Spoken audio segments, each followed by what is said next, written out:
Put the toilet paper in boiling water and watch what most people would never imagine happening. This trick might sound like something out of a crazy experiment, but the result will surprise you with how useful it can be at home. First, fill a medium or large saucepan with tap water. Make sure to fill it at least halfway, so the toilet paper can be fully covered. Once filled, place it on the stove over high heat and let it come to a boil. You'll know it's ready when the water starts bubbling vigorously. When the water is boiling, carefully place a whole roll of toilet paper into the pot. Then let the paper soak completely and stir it gently with a wooden spoon to help it absorb the water evenly. Gently rotate the roll so it becomes fully saturated. Then remove the pot from the heat and transfer the contents to a larger container so it can cool down. Make sure you don't handle it while it's hot to avoid burns. Once the paper is cool to the touch, remove the cardboard tube from the center of the roll.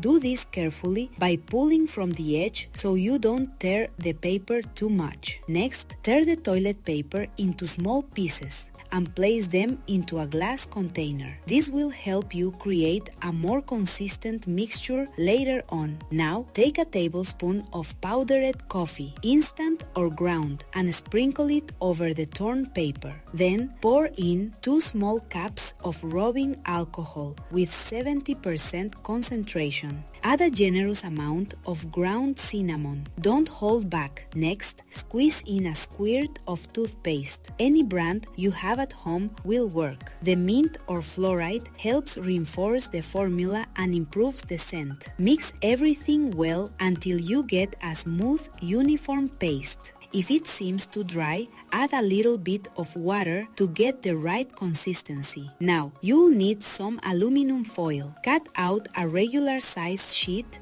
and fold it into 4 parts, shaping it into a small circular container like a dish. Repeat this step with 2 more sheets, so you end up with at least 3 foil containers. This will let you spread the mixture in different areas of your home. Once the containers are ready, fill them up with the prepared mixture. Press it down slightly with the spoon to pack it in well. You're probably wondering what this is all for. Well, you can place these little repellent trays anywhere you've seen mosquitoes, cockroaches, ants, or other insects.